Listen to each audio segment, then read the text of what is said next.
what are we all trying to do? We're all trying to get back to who we are before our name. Because we're not even our name.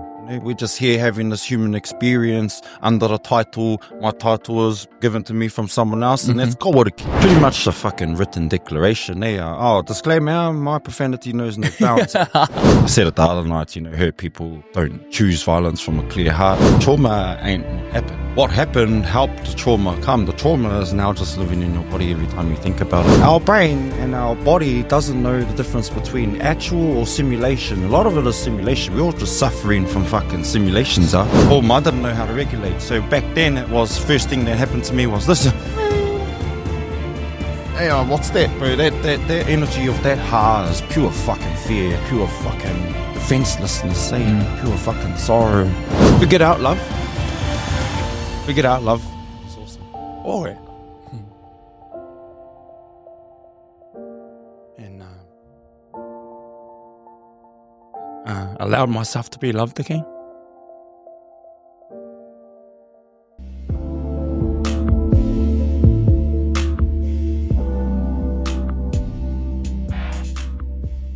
We on, brother?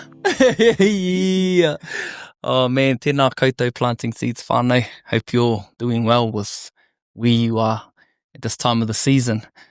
And I'm very excited for our next guest because, man, we've been connected for a little while now and he's in a similar space and he's been through so much in his life and there's so much within his mind that I feel will add a lot of value to you and your whānau and to perhaps how you look at yourself, how you look out into the world. And so we've got the mind of a motherfucking maniac on the table, my brother Kawariki, tēnā koe. Tēnā koe. Kia ora whānau. How are you, my brother? I'm good. I'm actually on fire today, right now, in this moment.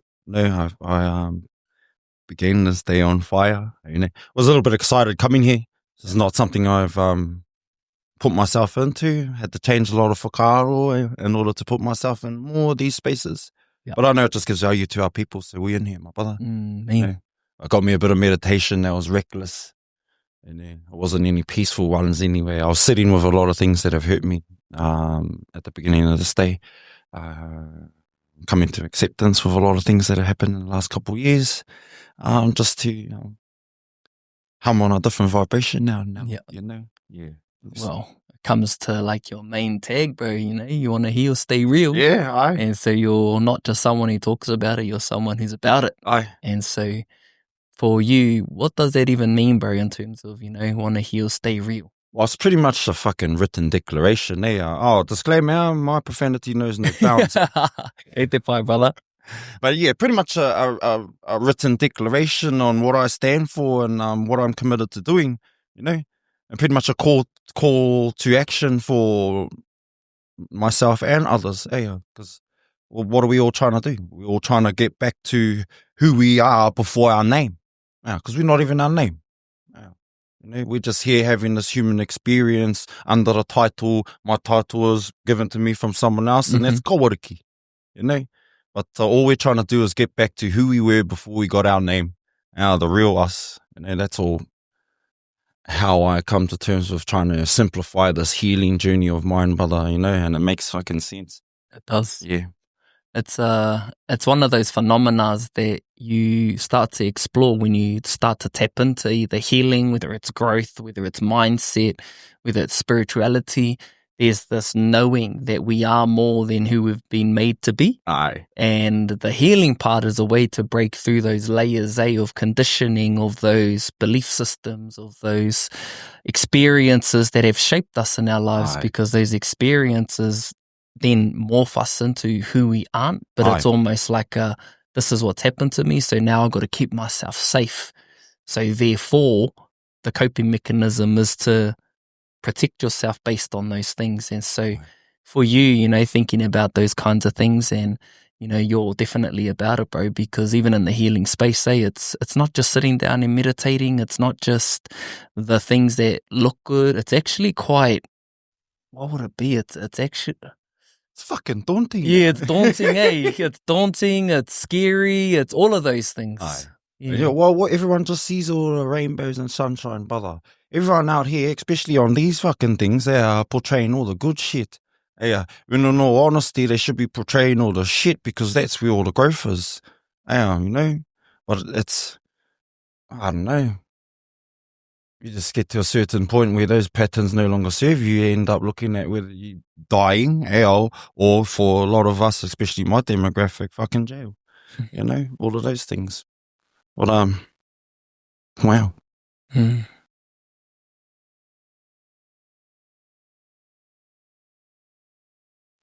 I think I'm still in my meditation.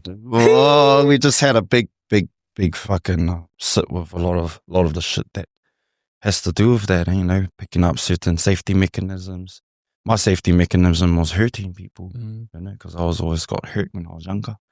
But I had a beautiful upbringing, bro. You know, with immediate whānau and stuff when it was there. But a lot of it helped me develop fucking a mistrust for human beings in general. That was my pattern. You know, fuck everyone. You know, all they did was try and hurt me. So, you know, well, what does that come with? That comes with violence. I said it the other night, you know, hurt people don't choose violence from a clear heart. And then that's fucking real. But don't get me wrong, there's some motherfuckers out there who just wake up and choose violence, you know, but then if we go deeper, they're hurting too. And that's a deep insight within that. And, you know, there's a common kōrero, which is, you know, hurt people. But then there's always a whakapapa to everything, you know, and, you know, I've been in tables, and I'm sure you have, in rooms where there's just like the baddest of the baddest people. And you hear their testimonies of like, man, I'm like this because of such and such. And when you're growing up in an environment where that's normality, you don't even know that there's anything different outside of that. And so, you know, like for you in your journey, bro, you know, one of the things that you said is sitting in acceptance. And that's the hard part, you know, of like this whole journey. So what does that even look like, bro? Pretty much it's no longer under my control. I can't do anything about it, and the only place that it exists is when I think about it. You know? So, more so when it does present itself for me, as opposed to avoiding it, because as soon as we avoid that shit, that's when mental illness starts creeping in and all the rest of it, brother, you know? And I am human, I do sit with a lot of it in the wrong way, and I do try and avoid it every now and then because pain, fuck, it hurts, you know? But, just being comfortable when it does come. And how do I do that? Oh, well, okay. I just remember that, oh, well, it is just a memory now. And then I try put into my mind that, oh, okay, I'm most probably the only one thinking about it now. You know, all these things that have hurt me. Who hurt me, if it was any other individual, didn't actually hurt me. I was hurt because of what happened. Hey, my bro, you know, it's just like trauma. Trauma ain't what happened. Trauma, what happened helped the trauma come. The trauma is now just living in your body every time you think about it, my bro, you know. So just reminding myself that, hey, the only place that memory does live, and the energy of that memory and the emotions that are attached to it are now just sitting with me. Now, what do I need to do? Oh, I just need to be okay with it. As easy as it sounds, it's hard to do, bro. But, you know, all this healing shit is simple as fuck. Yeah. Executing it is a whole nother fucking game, though, man, bro. You know, it requires consistency and discipline, and, you know, you just, who wants to sit in your memories of pain all the time? You know, but like I said, that's where mental illness comes from, avoiding all the pain. So. And it's the cycle, isn't it, bro? Especially if everything is in the mind, and as you say, it's now in our body. And I've been seeing you talk about the nervous system a lot. Because say an experience has happened in someone's life, and, you know, even in mine, that's happened years ago, or even like, you know, a month ago, year ago. But if I'm now continuing to live, I'm now triggered based on something else that's happening in the moment. But it's not that, bro. It's like the residue of like what's already happened. But because it's in the nervous system, there's this remembrance of like, okay, man, this is, and I'm still upset about this, but it comes out in other ways. And so can you talk more about that, bro? Like the nervous system and how we store energy? Yeah. Oh, well, see, what happens, we go through all these moments in life, you know, beautiful, some of them not so beautiful. Yeah.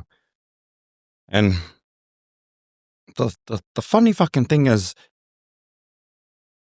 people forget that our nervous system is triggered every time we go through moments, brother. Yeah. And our brain and our body doesn't know the difference between actual or simulation. A lot of it is simulation. We're all just suffering from fucking simulations, huh? Yeah, but why it sticks with us is because majority of the time human beings stop the process of the nervous system down-regulating. Mm-hmm. Yeah, so such, okay, very real example, when I was abused as a child, okay, fuck, my nervous system tripped out. Oh, fuck, I'm getting hurt. Oh, they're taking advantage of me, all of this shit. I didn't know how to regulate. So back then, it was, first thing that happened to me was this. What's that, bro? That energy of that heart is pure fucking fear, pure fucking, defenselessness, pure fucking sorrow, confusion. The second thing I did was freeze, but I freezed and I trapped all of that fucking energy into my puku. My nervous system still tripping out, still fucking going off. What the fuck's happening? Next minute out, the third thing I did is, instead of breathing deeper into it because I was so afraid, and this is what all humans do,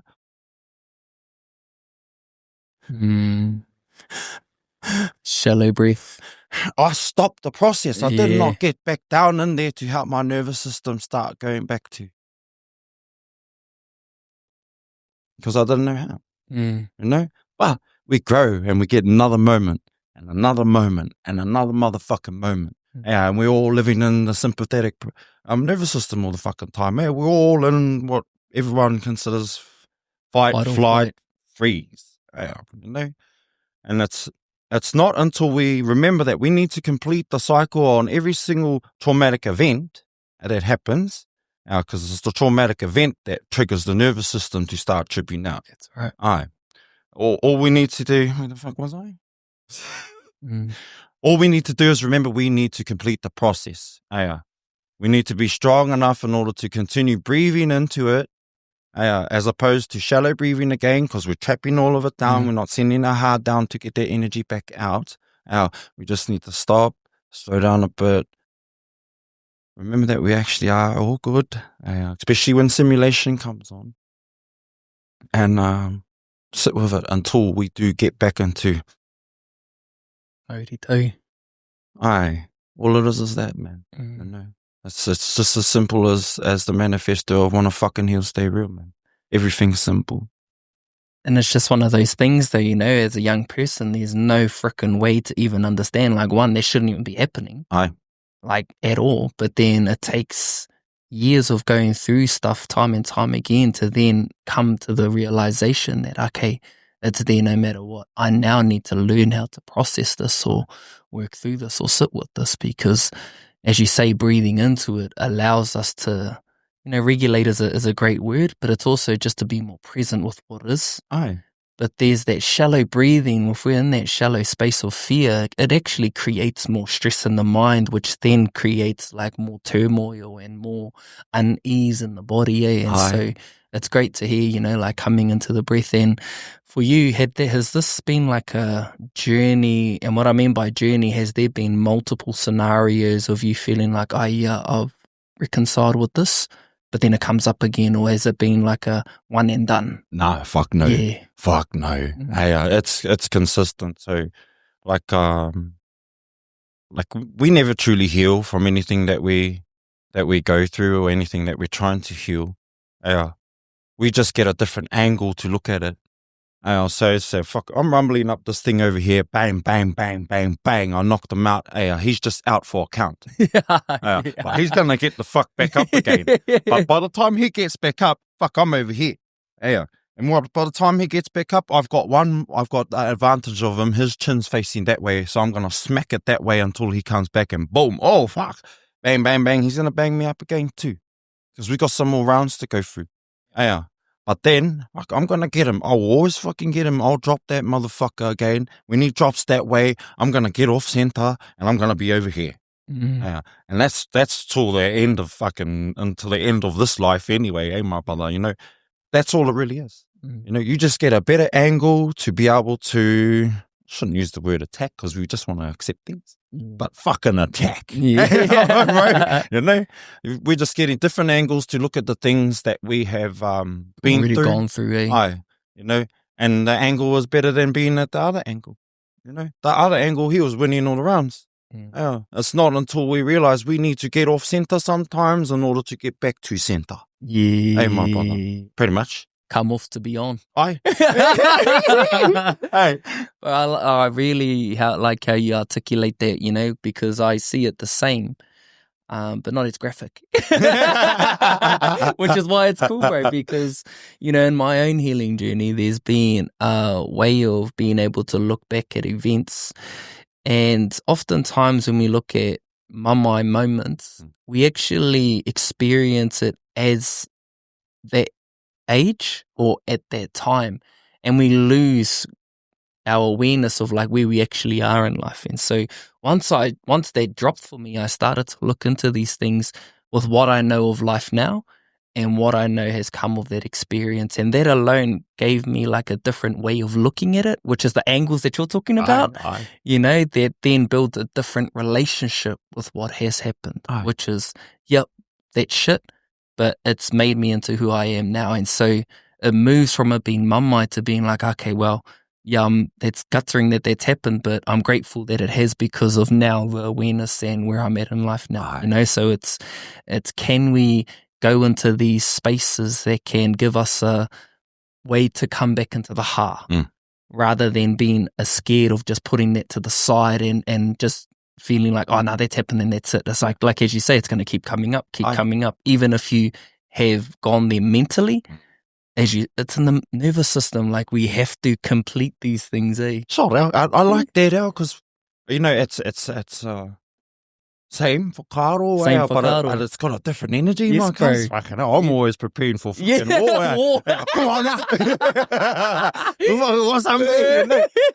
Thank you, I am, bro. I was fucking given to tūmatoing birth, I think. Yeah. You know? But it is not, thank you.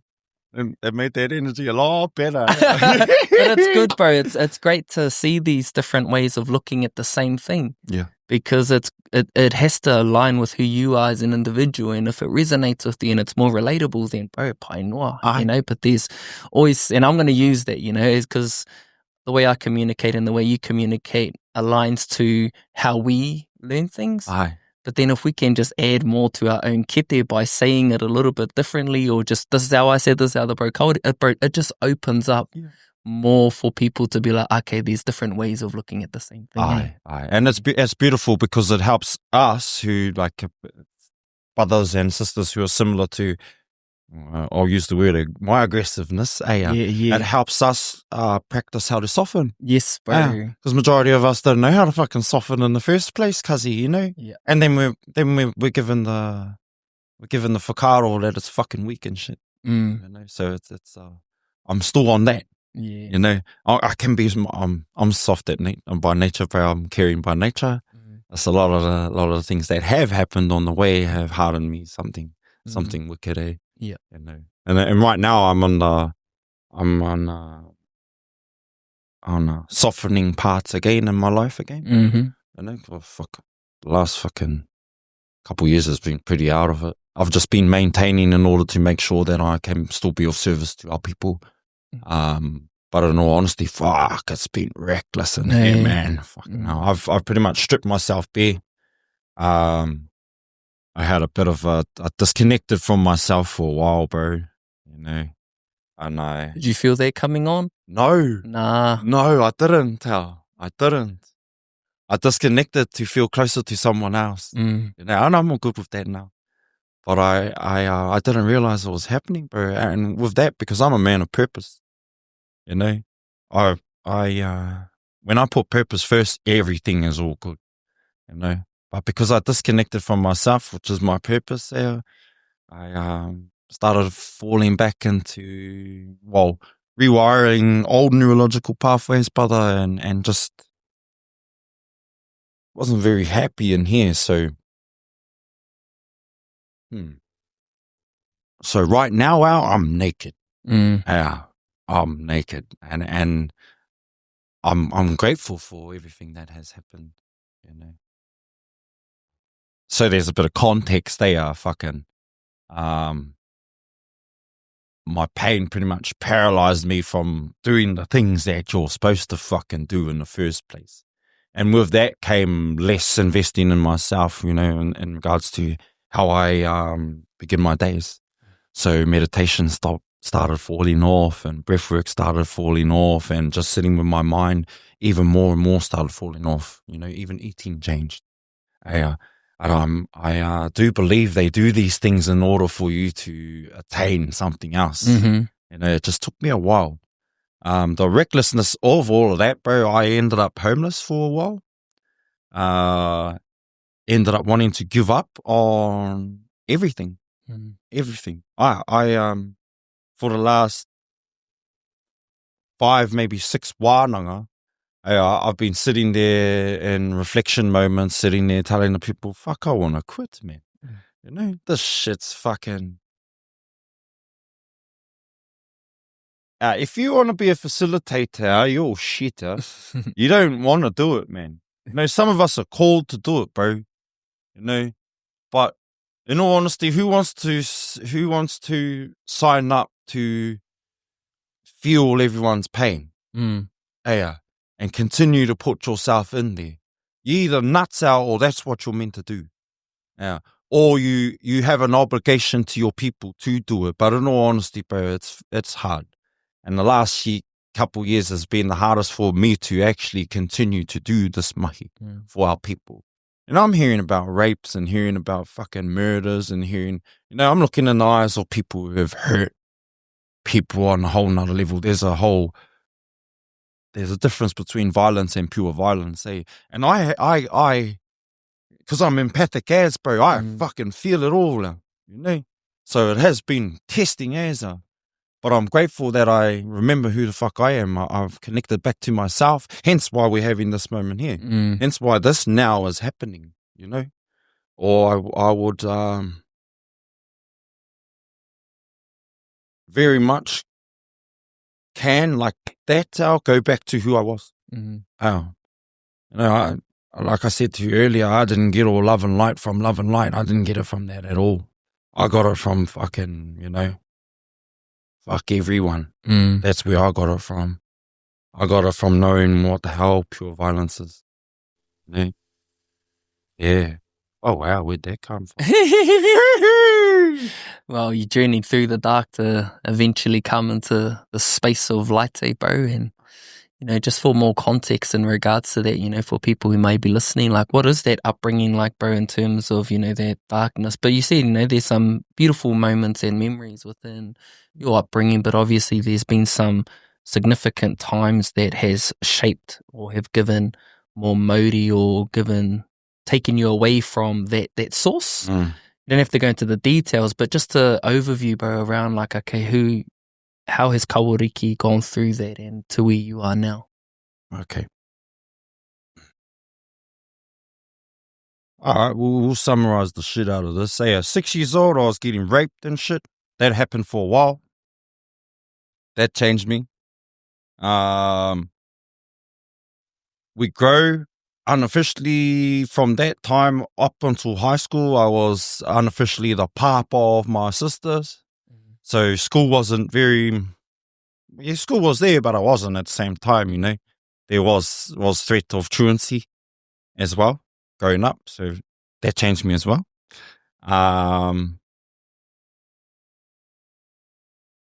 Coming home wanting to be a gangster because of the things that had happened. All I saw was, all my whānau and all the gangsters, no one will fuck with them. So hang on, there's safety there. So having role models like that. And saying that, my parents kept me away from all that shit. They never wanted none of that for me. They tried their best. I made all my own decisions. Coming to, because I had the aspirations of being a big ass motherfucking gangster, I did a lot of bad things, and in the process of doing a lot of those bad things, I didn't watch my brother die, but he died with me about 1.5 meters away. That changed me. I became suicidal from that moment on. So we got all those moments of dealing with the ideology of suicide in between there. I didn't know how to love. So I ended up in a relationship, of course. Very toxic. Very, very toxic. Yeah. On both of our part. That changed me some more. Still had the ideology of suicide. So all of those moments as well, very significant for me. The loss of that whānau, that's another pivotal moment that helped change me. Fucking turn into a beast. Yeah. Because of that, my other children have memories of me on the floor and shit like that. Carry on. Try and be big and bad again some more. Yeah, because we're just in pain now. It's fucking, what's going on? Yeah, carry on. Pivotal moment. I wanted to die, and other people around the motu wanted me to die too. I had a mama and a brother-in-law, and all the rest of my whānau, of course, but a mama and a brother-in-law who begged me to get help. And then I ended up with our beautiful brother Wā Tēnei Wainga, Amen Movementa for life. I ended up with our brother. He's the first man I've ever looked in his eyes and I didn't feel threat. He was just it's all right, my man. I want to poke holes in this cunt, you know? Yeah. What the fuck is that? That was another pivotal moment. We carry on because of my personality. I dive into this shit hard out. I find some goodness. Fuck, I had 100 grand and crack in my cupboard that day. I almost think I was going to get kicked off that fucking workshop too, just because I was still fucking guarded. It took me about 6 hours into the wānanga to actually let my guard down. But after that, got rid of that crack. You know, didn't sell it either. Applied myself in this stuff, kept applying myself, try to figure out why I'm like this, try to figure out how come I do these patterns all the time? How can I, what is this thing called aroha properly? You know, I felt love from my mama and my children looking me in the eyes and all this shit. What is this? So I dove deep into it, ended up doing this shit. Ended up doing this beautiful stuff to give the mātauranga that I did get on that journey to our people. You're just a fucking arsehole if you know you've got information that may help them. Hear ya, as opposed to just letting them go through it. Fucking arsehole, fucking do something. We carry on. Figured out love. It was awesome. And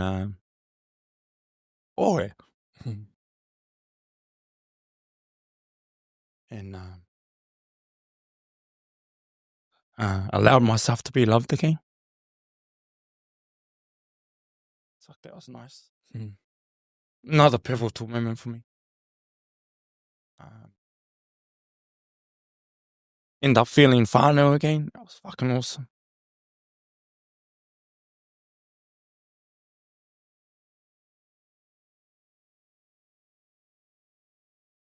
Created a child. That was another pivotal moment for me. My son. No accident, he was created. So, you know, that was fucking beautiful. And then we carry on. And then the next pivotal moment, which is recent, was the breakdown of that. Yeah. You know. And then we get to here and now. Here and now. Like I talked about earlier, I disconnected from myself to feel closer. Which was my fucking mistake. I take that on the chin. But during that disconnection I developed some of the old patterns again. My old neurological pathways were rewired. The gangster. Yeah. Well, I was in protection mode. Protect me. I wasn't safe anymore. I didn't know why. You know? And without me, I would say choosing to was just running on old pattern again. You know, and allowed my will to crumble. But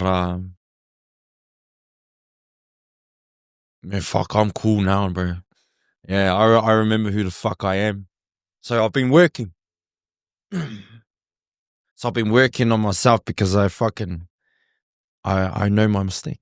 I didn't stand on 10 to who I am. To feel external. As much as I love that external, that's my fucking fault for not applying myself and going, hey, all I need is fucking me.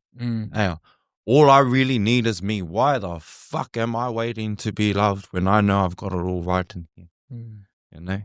So I'm grateful. You know, and sometimes that will fucking separate you and the people that you love for a reason in order for you to maybe both grow. Because that's what you need at the time. You know? But, you know, in between all of that, bro, fuck, you know, it's, don't disconnect yourself from yourself, and it just shows, bro. It doesn't matter how far on the fucking journey you are. You may be a motherfucking guru. You may be the meditation master. You may be the fucking breathwork man, which I'm the fucking breathwork man. It don't fucking matter. If you don't apply yourself and you don't stay on top of your own fucking feet, woo, wait, straight away. And it's not just one, bro. It'll come in fucking bunches too. Just straight left hook and uppercut from life, bro? Yeah, unexpected, Aye. Can't even see it coming. But it's fucking beautiful. I'm at this taumata. And I was just sitting there too long. Because I didn't fucking move. It made me move. So now we're on this taumata. And I'm grateful for it all. You know, that's part of what this morning's meditation was dissolving. Well, not dissolving, but coming to terms with a lot of things that happen. More so with myself. Angry at myself for turning back into a person I've worked so hard to keep away. Well, not keep away, but work so hard to make him feel safe. Yeah, bro. Yeah, fuck, that was a crack-up summary, my bro. Mean summary, bro. It's cool to see and hear some snapshots of parts of your life and, you know, from where things started to where things are at now. And, you know, for you to allow us into that space and, you know, for you to have that moment, like, just of remembrance, which was a key thing of you allowing yourself to feel loved again. And the analogy that comes to mind is like when we've gone through so much hurt, it's like our heart becomes an onion, bro? Oh, fuck. And it's got a padlock on it. And it's like, man, and for that gave me the visual of those layers and that lock finally coming off again. And so in allowing your heart to be felt, but for it to receive aroha. And, you know, we had a mean time together just last week. I saw you facilitate breathwork. We'll actually start there, bro, before we go into what I was going into, which is, you know, you've become a breathwork facilitator. I've seen you facilitate heaps. You've come into kaupapa that I've facilitated, and, you know, you're freaking amazing in that space, bro. You're in your calling. You're in your purpose. You guide the room. You hold people. You say the right things, and people are just having their moment in their own space that is safe. And so, yeah, talk about like what got you into breath work, and then, yeah, some of the mahi that you are doing, brother. Well, you see, like everything else, I don't like dealing with the middleman. So I soon figured, and I'll stand on 10 on this comment, breath work is the fucking business. It'll have its way with you no matter what. You know? And for me personally, I'm not to takahia or to stomp on the other healing modalities, bro, but if that's the most powerful, I'm fucking with the most powerful, you know, until I experience something else that is similar, and then I'll do that too. You know, but not saying I don't do all the things. I'm just saying that, okay, I recognize that breathwork's the pinnacle for you. There it is. For me. For me. There it is. Okay, I'm gonna get into that. And it's because of that, it's helped me make the greatest shifts. But so you went and got certified too, eh? Yeah. I got certified on the John Paul Crimi. He was the personal breathwork facilitator for the likes of Matthew Perry and yeah. He does all those. He does all the LA people. Yeah. That was the needed to get it in order for, of course, a part of the founding members of Amen movement. In order for that to go well over here, you need a certification for, legal purposes, of course. There needs to be a certification to make sure it's safe. So, needed to apply myself to do that so we could operate safely in this world. We operate safely, but there's regulations, and there's fucking regulators, and there's human beings who just are sour. If things aren't done properly, it can be detrimental for the whole kaupapa, and then people miss out. So dove into that, and kept wanting to learn more, so I could just sit with my intuition a bit more. And but I never really wanted to fucking do all this shit, like, at all, bro. Fuck, I was just doing that so I could help me with all the things that I just summarized, bro. But then I saw that all brothers were going out, bro, when I hold space and stuff. I'm like, hold space for, just want me to go swear at them or something. Yeah, fuck, I'll tell him he's being a bitch. All good. Yeah, you're just being a bitch. You gotta fucking, be a man. Stop being a blowjob. All that shit, bro. But I just kept going, brother. Keep going. And then I remembered my true nature was caring. Yeah. So I didn't fucking stop. I can't stop, bro. I get sick if I don't do it. I get sick if I don't help people. I get sick if I'm not helping people breathe properly, or, Because that's the thing, in breathwork, you learn how to breathe. Yeah. Because the majority of people aren't breathing correctly, It's too shallow, and it's not really allowing the life force to be moved, And so can you talk about that, bro? Like some of the learnings in breathwork? Because I know you share that every time you lead people in, you say, we're not even breathing properly as human beings. So what's something in that space, bro? If you have a look, take a look at your puku. When you breathe in, does your puku go out or in? Majority of people, they're fucking backwards breathing, bro. That's all fucking learned shit as well. Is that because it's just tense? Is it just like because I usually always breathe with my puku going in. And so what's taught us that? Or what's the fucking word again? Oh, what's taught us? Yeah. Oh, bro, what's taught us is trauma. Oh. What's taught us That's what you were saying in that. It's all that. It's just, your system's just tripped out so long, and now you're breathing correctly. So if you take note to our tamariki, our babies, animals, our lizards, look at their puku, man. Look at them. They fully breathe. Their diaphragm's working, their puku's pumped out, they're non-stop, bro, because they haven't been installed with fear. That's all it is. And then we grow, and then you watch the baby grow. Okay, fucking the other babies keep taking my toy. You watch them, they start changing, their breath starts changing, they grow even some more. They get told no. And the emotions are going through them, bro. The breathing changes. Get to an older stage, primary school, a lot of shit happens. High school, a lot of shit happens, and then you get the people, and then you'll notice that baby who once used to breathe fully, because it wasn't installed with fear, now breathes from his chest. All you got to do is have a look, bro. Our people are fucking out there. Everyone's stuck. Just go around there, just looking how people breathe. Trauma. Yeah, bro. It's straight up. It's like, fuck you got work to do. You got. It's like I put on magnifying glasses, bro. I'm like, oh man, fuck it. It's everywhere. It's everywhere. And that's the part of the sad thing. You take the lenses off these things. Fuck, you can just see how sad it is. All the people walking around, man. And one sure way is fuck. Oh, the bro's breathing out his chest. Fuck, a lot of shit happening. As opposed to fuck. I don't know. Well, fuck, that was nice. Yeah, but pretty much that's it, bro. We're just installed with so many things that have blocked us from taking in beautiful energy. Yeah, I'm not afraid. But what are we taking in? Oxygen. Oh, well. Consciousness. Oh, but where have I heard that? Consciousness, bro. Yeah. You can, if you stop breathing, bro, you ain't conscious anymore. Yeah. Catch up. But it's deeper than just being conscious. It's consciousness. It's all in there. What you got to do to become conscious is keep breathing, whānau. Keep fucking breathing. It's a awesome thing to do. And if you just take notice of how you are breathing, you know, if you are breathing in a certain way, bro, start trying to use your diaphragm a little bit more.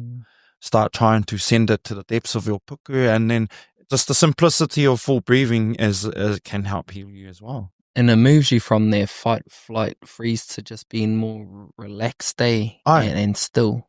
Because you're now giving like a different signal to the brain, rather than that shallow breathing. It's creating that stress response, but when you actually start to breathe correctly, it doesn't give that same signal to the brain, so you actually can be a bit more calm or relaxed in your approach. And it's easy to do when there's nothing really like in front of you, but if you get triggered or you're angry, like it's really hard to get straight to the appropriate breathing, because we've got all of those like conditions. We're in that sort of like grump, and we're playing that simulation, like you said. But it's, you know, it's just like, that's all part of it though too, isn't it? You know, because it's part of, okay, you know, you might not get it right away, or it might take you like an hour, or it might even take you like a day or even a week. But once you start to familiarize yourself with it, then you can start to catch it a bit faster, you know. But if we can just breathe it, it can help us diffuse a lot of things. If it might not be the circumstance, but at least it'll help you to be a bit more sharper in thinking, rather than replaying those stories and those patterns about what happened there. And then make an emotion-based decision by going, fuck that cunt up because you're angry at something. But, you know, and then it's just remembering that it is just a constant now. True. Especially if it's simulation, you know. Oh, that happened over there. What's happening now? It's the only time that fucking actually exists now. So what I do is, bro, you know, if I do have simulation that's going on in my head and I start embodying the emotions that accompany those thoughts out,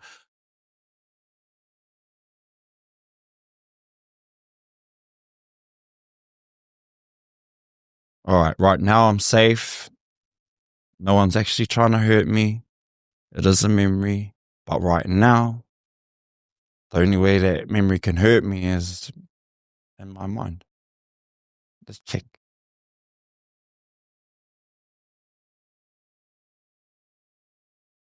Right now in this moment, I know my family's safe. Right now is good. Right now in this moment, my body is safe. My mind is safe. Right now is all good.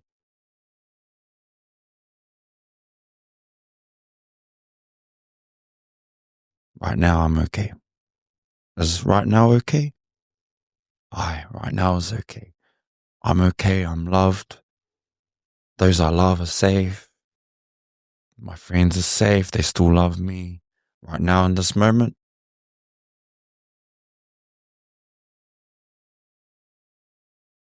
I'm safe. Right now is okay. The memory is just a memory. Maybe we gotta sit with that. Why is it coming up? We all still good right now? We all good right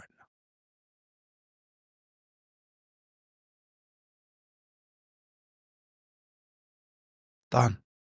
Ooh, that was beautiful, bro. Love my friend. See, just in the moment. Can happen wherever. You could be driving. Don't need to close your eyes, but you know, just that age, you know. We're all good now. Like, bro, me and the bro were just having a mean chat, and then all of a sudden dropping, bro.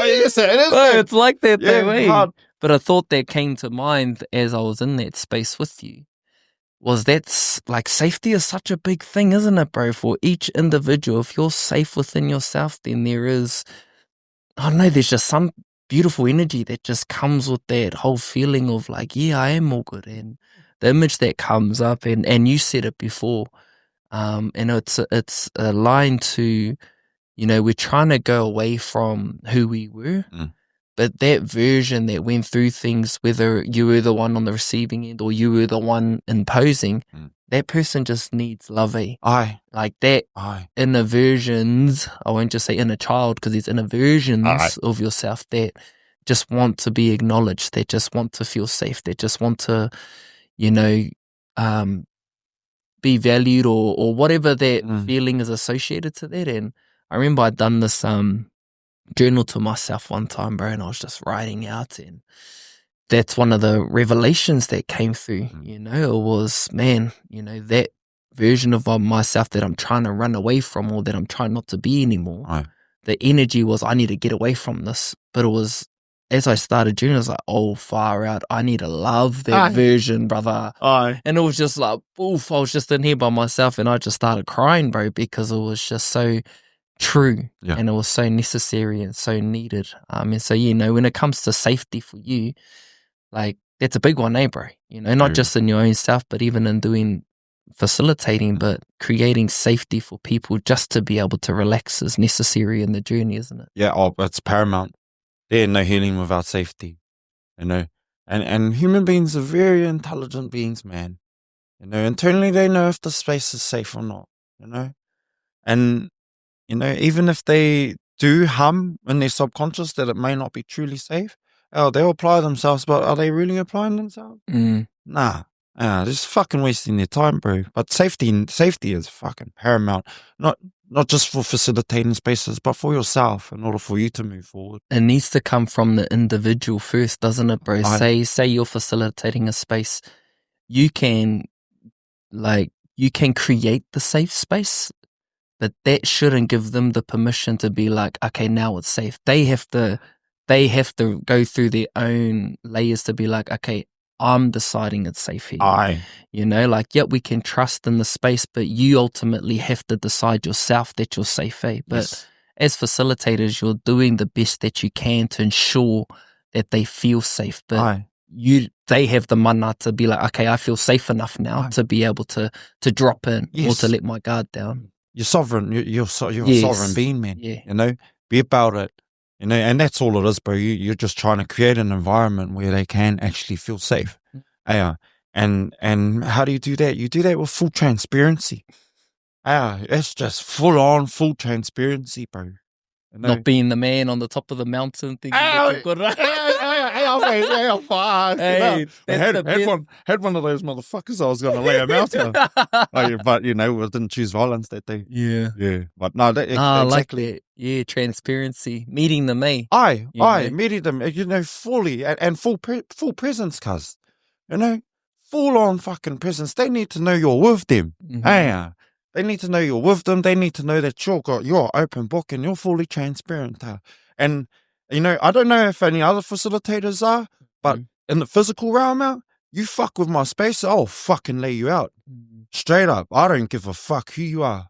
You know, that's the amount of safety I'm talking about. You come into our whare, if there's anything that's going to disturb the tapu of our whare and you're in it, bro, the safety level of what I'm talking about, I'll fucking make sure that threat or that fucking disturbance is fucking gone. Be it participants or not, check yourself. Or, you know, our external things as well. And not just the physical realm, we're talking the spiritual realm too. There's karakia needs to be done. You need to put a veil of tapu over your space. You need to make it safe. Not just safe internally firstly, safe for you as a facilitator, first and foremost, safe for the whānau that are going to be under your korowai, under that while you're facilitating, and physically safe, everywhere. The whole fucking thing until the veil of tapu is lifted and the wānanga is over. So, Rongo is there, but so is Tumatau. He is very much there. You know, anything comes in our gate when we are on wānanga, you better be there with good intentions and there for the benefit of yourself and the people. Because if you're not, I'll make sure it's safe. Yeah, fully. That's the kind of safety that needs to be happening in the spaces of wānanga and workshop. You know, not saying that it's going to ever happen. But be about it. Fucking be about it. You know? Threat comes, lay it up. It's the hugest part with people who are new into spaces though too, is, you know, just sussing it out, having a bit of a look-see, knowing that they need to be there but not sure why. But hearing a karakia is like boom, it just, whatever you were thinking, it just makes it more real. You know, like it's like you're in the right place.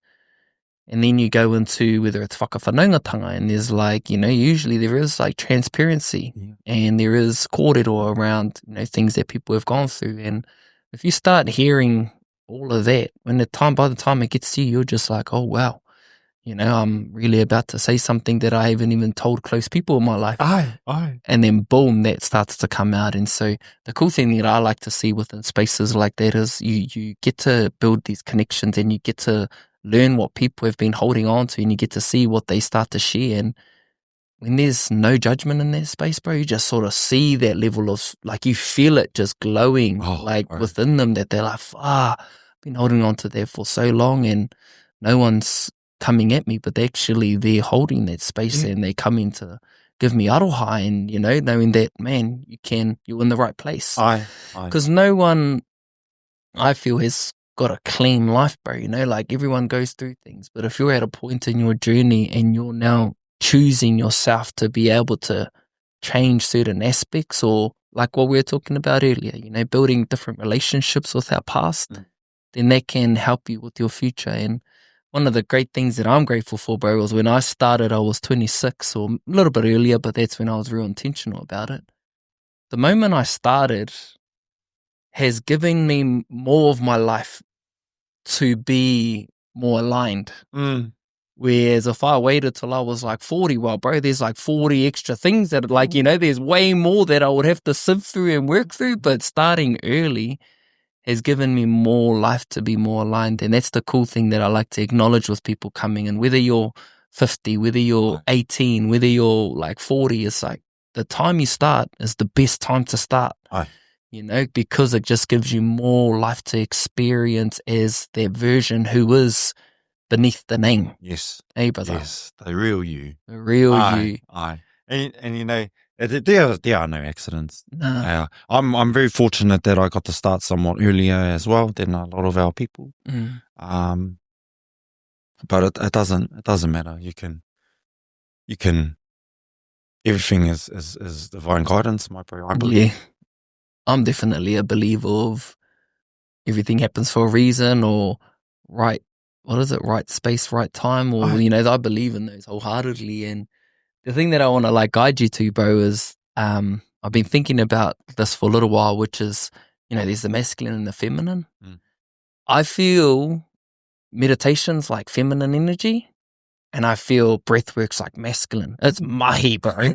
And like, man, when you're breathing and then you're doing your rounds and then you feel like all relaxed, and then you go mahi up, and then you got to go again, and then you go again, and then you get to a nice zone, and then you feel like, oh yeah, that's done. And it's like, we're here to mahi, bro. Starts the music, and then bro, there's rounds and rounds and rounds. And so, just for me personally, when I think about what the work looks like, the feminine is like you're in your own space and you're moving with whakaaro, whereas breathwork is real physical. It's not just like spiritual, it's actually physical mahi, bro. And so can you talk about that a little bit, bro? It is physical mahi. It is physical mahi. How we touched on the nervous system earlier. All of these things, all of these beautiful things, in regards to healing, a lot of it is purely from a cognitive approach, brother? Everyone's forgetting the nervous system. So incorporate the body, and way to incorporate the body is physical. Go to the heart. And if you're actually doing breathwork properly, it feels like a fucking ab workout when you finish. That's how you know. Besides all the releases that are happening, that's how you know. Now, I've just gone off track. What was that again, brother? No, you're on track. Just talking about the mahi masculine. Mahi aspect of breathwork. Yes, well, it is a tāne thing. The physical realm is for the tāne, and it's in the word itself, man. Breath and work. It's simple. The two kupu are coupled together for a reason. All right, you got your breath. Now you got to do the work. After you've done that, let the breath have its way with you, and then you'll get your gift of whatever the hell it will present it for you during your breath work. Is that like a memory? Is that an emotion? Like, what are some of the common things that come up within that space of after doing the breath work? And then you have the holding in, then you have the release, and then there's usually like release. So what are some of the common themes that you've heard come up in that space, bro? Intuition, grief. You can hear it in their heart, especially Fuck, I've done it for thousands, bro. You can hear them. A That's lot not of it is grief. Yeah. Grief. But what does come is they get clarity on certain things. Some of them, everyone has their own journey, bro. It's very hard to tell. They need to sit with themselves some more in order for it to happen. But sometimes it's very clear. You see, well, we all produce DMT. When you do breathwork, it spikes the production of DMT within your body that you do make, and it's there for a fucking reason now. That's you know, they call it a trip for a reason. You go on a trip, and now because of that, because you can spike the production of DMT in your body when you do breathwork, but you can get visualization, and a lot of people have talked to their tipuna before, you know, and I'm one that's there are no fucking accidents, and I'm not a very fucking woo motherfucker. I don't fuck around with, you know, it's real we on. But billions of human beings have talked to their ancestors before. Some of them get that. Some of them get to walk through the room where they are abused and vividly see it and see what happened. So then what was that for them? That was them, hey, that's what you need to revisit in that moment. Maybe we need to work on that moment some more. Some, they just get, and majority of people just get the feeling of release. You know, you're waking up the essence of cells in your body, my bro. You know, cells, they reproduce all the time, but they do have an essence there. And where they get that essence from is from traumatic moments, happy moments, okay? So, for example, traumatic moment happened at this time. In that moment, because it's fucking... It's in your body, it's in your system, it gets to a cellular level. All right. And breath work, I believe, is what you're doing, you're sending oxygen. Where's oxygen go? Oxygen goes into red blood cells. Red blood cells go into every single fucking part of your whole being. So what we're doing is we're awakening dormant fucking cells. But why? Because we want to get into the essence of that cell. The essence of that cell, because it started reproducing when you got fucked up. So in that moment, it changed that cell. Now, a lot of us have been sitting with that cell and reproducing that essence for fucking 30 years. We got to heal on a cellular level, brother. Send the oxygen to every single part, every single cell, so you can wake up those dormant cells, get to the essence of it, nurture that fucking one too, and help it change its essence into something more beautiful. So your body is producing cells that have a beautiful essence in them, my brother. That's all the fuck we want to do. Man. We want to see the reproducing shit all the time. Fuck that. Humans do that all the time. What the fuck do? We produce shit. Literally too. That's what the fuck. Bro, that's so cool. I really like that deeper look into like what's actually happening on a cellular level. And the book come to mind, The Alchemist. And I haven't read it in full. The word that came to mind is the transmutation. You know, it's like the alchemist is, you know, you can change gold to lead, or, you know, you can use the same source and turn it into something else. And so, strength. Yeah, and it's like, you know, looking at, you know, the cells that we have laying dormant, once you activate it, it then transmutes into, you know, something of better use. You know, or something that can be more helpful. And you know, the other thing that we spoke about after, you know, witnessing your guys' session is we had a moment of reflections that you say you don't usually do. And you were acknowledged for your mahi, bro, and it just opened up, and I guess, another layer of that manawa because you sat in it. And I said, bro, noho, feel it. Don't you get up and walk out this room, bro. You better sit and feel that acknowledgement coming your way. So how's that been for you, bro? You know, just sitting in that and being able to, I guess, rewire that way of receiving, brother. Oh, fuck. I'm still practicing. I'm still practicing. I know. Of course, as you know, these fucking things in here, they go ding, ding, ding all the fucking time. And there's so much acknowledgements and thanks and praises. Yeah, last night I was getting a lot of it. And because of last week, I actually, hang on. Don't just fucking, don't just swipe out, fuck off. You know, and they were just thanking me for whatever it is I had to share, helping them on their journey, bro. Well, my nervous system trips the fuck out. It trips the fuck out. It's very, Like, I'll be like, yeah, I mean, sweet ass, all good, but in here, I'm fucking terrified, Oh, what the fuck, I mean, yeah, all good, that's just what I do, you know, but it is, I've been sitting with it, it's because I don't feel worthy enough of thanks and praise, you know, still, you know, I'm, and I know I'm all good at it. I know I've got value to give to the world, and I know I've got gifts that I can give to the world, and I can for myself go, mean, you did well, or you help them not feel so lonely in their moment of loneliness. Fuck, you're serving your purpose well. I can do that, but believing is a whole nother fucking thing. So I do tell myself, I try and practice, but just when other people go, fuck, you know, fuck, you've helped me so much, or you saved my life. Fuck, I didn't save your fucking life. You saved your own fucking life, but it's the part of them actually acknowledging it, bro. I don't know. Oh, fuck, I don't know, man. But I am practicing though. It's just, I still, it still goes, whoa, hey, no, save it for someone else. Yeah. Save it for someone else. But I am, I've been practicing that for a while, man. Maybe if you let it in, it's probably easier for you not to let it in for it to then be taken away, brother. Yeah, probably, yeah. It's like a bloody, no, I'm good, because if it comes in and then it goes again, I'm going to be... Wow, that's most probably what it is, my bro. No, you're good, keep it. Yeah, keep it out. I don't want to feel losing it. I don't want to lose it, I don't want to let it in, and then it goes and leaves me like every fucking thing else. Yeah, and that might be what it is, bro. I'm just preparing for war all the time, brother, you know, and if I don't have to feel it, then I don't have to feel it leave. Of course, you know, that might be a real big, I'll sit with that, thank you. I'll sit with that. But, you know, not saying it happens all the time, but 99% of the time I'm tripping out when people are going, fuck yeah, me now, brother. Oh, wow, thanks. You know, and then 1% of the time I'll wow. Yeah. Because it does feel like how it was last week. But for those who don't know, fucking, and I've been helping a group of tani.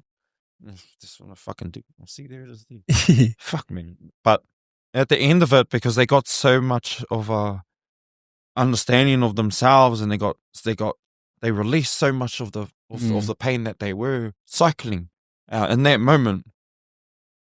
You know, but it was just one after the fucking other, bro. I'm like, fuck. Whoa, hang on. And then I'm like, as opposed to running away with it and being a mental cunt, I had to sit in the fucking room. This fellow was in the room. And the doors were closed too. And I was like, oh, fuck. And I sat with it, and I actually took it in. Like, not the first one or two, like the next ones though, I took it in, bro, and it just, fuck. It was kind of similar feeling to me feeling love. Yeah. Which it is. Yeah. Yeah, but the love of like a particular love, like, it had the same attachment as that. You know how there's levels to that shit. Yes. Wow, I was like, hang on, whoa, what does that? What is that? Yeah, and then it just went bang. Fuck, you actually do have impact.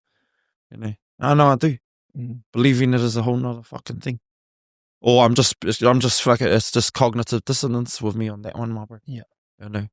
I see the truth, get shown the truth, and still want to see something else. And how I see that part of myself. You know, it's cool you bring that up, because, you know, I've just gone through my own recent revelation of how I didn't feel like I was doing enough or am enough. You know, or I didn't value myself as much as I was perceiving others. So in the context of the podcast, you know, I'm thinking that everyone wants to hear more from the guest, and so I just went on a rampage of doing 2 guests a week, and I wouldn't talk just to the camera myself because I didn't feel people would want to hear from me, and so I just overworked, and then, you know, just got some mean feedback, bro, just from people saying, they do want to hear from me. They would actually prefer me to do more solo episodes, and so I'm just like, holy, like the way that I've been thinking about things is completely false, bro. And so I just started to entertain, you know, and just being like, okay, well,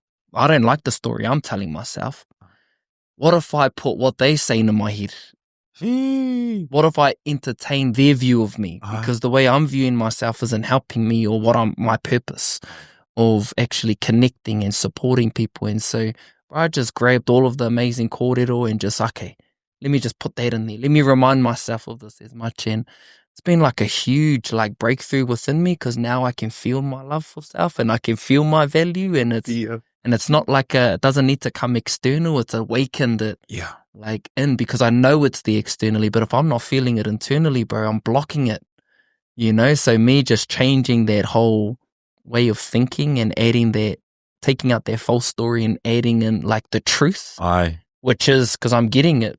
Like, because it is real. Yes. Like people's value of me. And I'm just like, okay, let me put that in there. It's just like, I just unlocked the chamber of like, And so I'm hearing you go through like something similar, bro. Very. It's and we spoke about it out there, for us who are in service and those of us who are perhaps actively facilitating. We speak so much life over the people that we support, but then we fall short in ourselves. But in those moments of me going through it, they were speaking life into me. So it enabled that complete cycle to be like, you're not just someone who gives, you're also someone who receives. So that's the completed cycle in the space of service, bro, is being able to receive, brother. So you need to complete the good cycle, G. I'll see it justifying it because I just give from the overflow. No, go on now, give some back. I'll start calling it back in, bro. Fuck it, I think we're in Waana. But receiving comes in so many different forms. It's not just in our direct path. It's like it's all around us. But if we're not open to receiving, we bloody miss it all, G. I'm a great blocker on that shit. To my own detriment too. All of us. Oh, fuck. See, that's the thing, though. We're a detriment to everyone else. Yeah. It's not just like detriment to ourselves. Because if we feel that, then, bro, we're not giving as half of as much as what we could be giving if we were like more in the space of being full, like, Exactly. Hence why I'm sitting here too. Yeah. I know I haven't been of full service to myself. And what's my purpose? To be of service to people. Yeah. Oh, okay. So you're not going to go and participate with the stuff that gets it out there some more. Get the mātauranga out there. No, just come to the wānanga. We're very much at that stage, brother, where we are practicing and taking in the thanks and praises, but applying self to be more active in the pursuit of purpose. And how the fuck am I going to do that? Start speaking into these things more. Start caring, because I never gave a fuck about the social media shit, to be honest. When it popped off, I was like, fuck! My phone's been on silent for fucking 7 years. I'm man. And you go from a space of, no photos and fucking no face, no case stuff, man. You don't fucking show me. You go from that to opening your mouth, and then next minute people are going, whoa, this cunt's for Carl's off the chain. It actually helping me. You go from that to that, bro. Fuck it. It's paradigm shifting, bro. Fuck, bro. But it's beautiful. I've been fucking around with myself too long, brother, and I've had enough. Have enough, AG. So these people are going to see my fucking face a lot more, and I will apply myself, because that's, in this day and age, this is just a tool. This is just a tool. That's just a tool in order for us to give our gifts.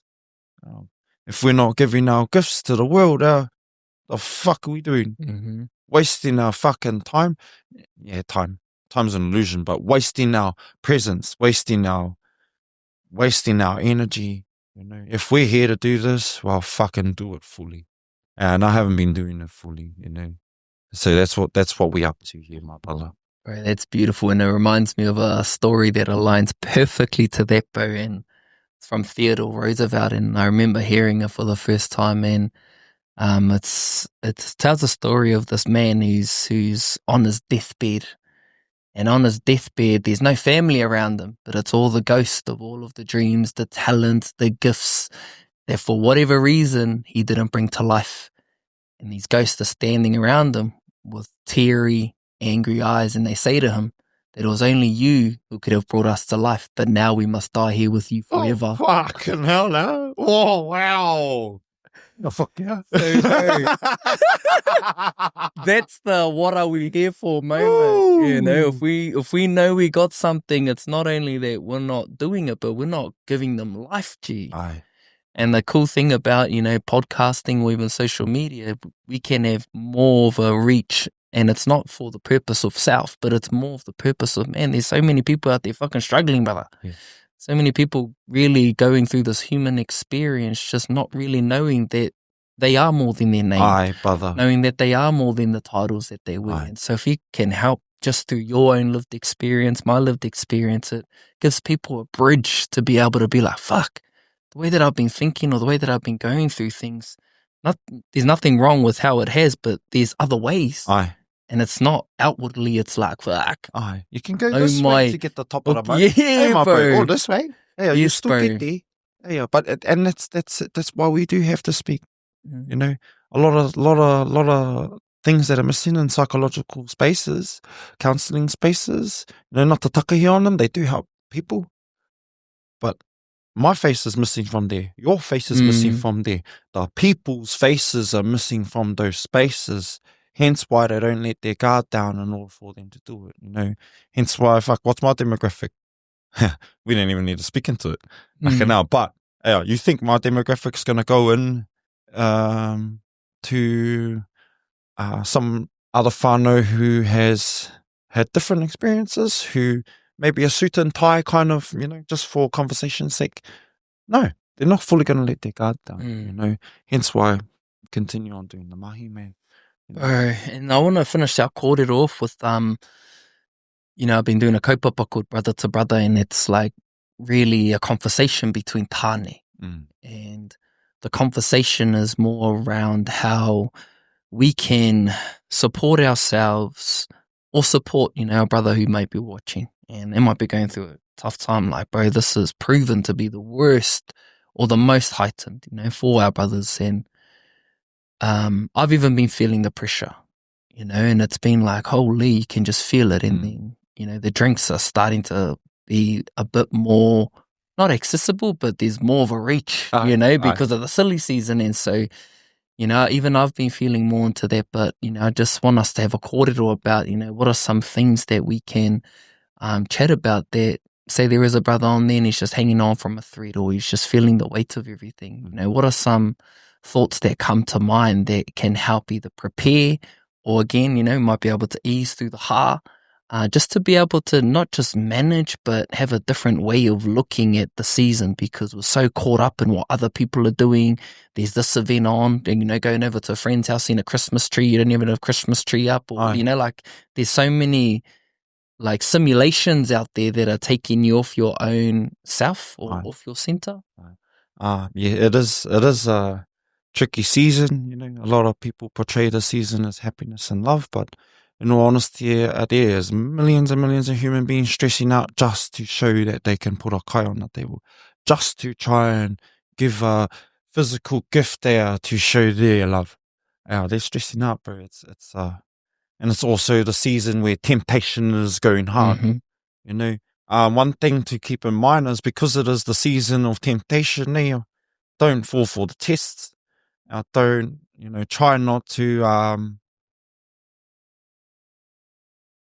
go for the temporary fix out, because a lot of that's going to happen. You know, it's all a test. But don't compare what's going on out there, especially in the season, to what you can give for your whānau, you know, or yourself more so. You know, you're just going to, it's already testing. There's already temptation in the air. There's already stress from trying to deliver and perceive like you love enough. Just remember, it's not all of these things that happen there. It's not the Christmas day, you know. But apply yourself, because our family love that, and utilize the atmosphere. You know, there's love in the atmosphere. If you're finding it hard, just open your eyes a little bit. People are loving each other even more, you know, and you should be doing it every day. But you know, it's in the atmosphere. Breathe it in. Breathe in the consciousness. Take a moment to just try your hardest to remain aware that a lot of this shit is just an illusion, man. It's all fucking shit, and it's a big consumerism thing. But we do have whānau who do love it to the fullest, and I love it. It's cool. Well, I'm beginning to love it. But don't be so hard on yourself if you can't deliver on the things because you think that's how Christmas is supposed to be. I know. It's going to come again. You have another opportunity to put on the fucking Christmas. But don't. So what am I getting at? You're all good. Yeah, fucking oath. It's all good, man. It's all good. If it's not the best this year, you still got another shot. Pull your finger out your ass and go do it for next year. You know? But then remember, it's just another day that we've all agreed upon to love each other even more. That's all it is. It's just agreed upon, let's be good cunts. Yeah. You know, can we just all agree upon every day being good cunts? You know, but yeah, no. Just handle the temptation. Don't fucking fail the test. Don't go and ruin your life for some mick down the road because that's the feeling in the air in that moment. Don't go and ruin your life for 5 minutes of pleasure. You know, that's kind of temptation, or, you know, don't go run away. Don't go run away. And then if you need to, and I'm not going to say reach out because everyone says reach out. I'm going to say the opposite. Because reaching out is one of the hardest things to do, and everyone just says, "Oh, you just gotta reach out, brother. Fuck up." You reach out to the whānau. You reach out. You can see it. Yeah, especially those you've known for so fucking long. You know in there. Don't wait for them to reach out. Go, are you all good?